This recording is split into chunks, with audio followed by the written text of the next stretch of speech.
শিকারের দিকে মানুষদেরকে ডাকা।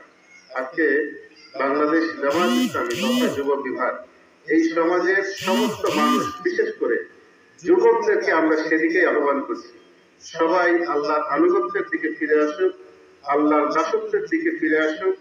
যে আল্লাহ আমাদেরকে অতি যত্ন করে সৃষ্টি করেছেন, আমরা যেন সবাই তার গোলামি করতে পারি, সেজন্য আমরাও এই সমাজের সকল মানুষদেরকে আল্লাহর দাসত্বের দিকে আহ্বান করার জন্যই আমাদের আজকের এই আয়োজন।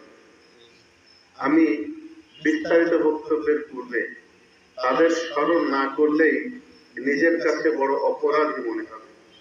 কারণ দীর্ঘ ফ্যাসিস্ট সরকারের ঘোষণালে পড়ে আমরা যখন আমাদের জীবন নিয়ে উৎসাহগত অবস্থায় ছিলাম, অস্থিরতার মধ্যে ছিলাম, আমরা আমাদের স্বাধীনতা হারিয়েছিলাম।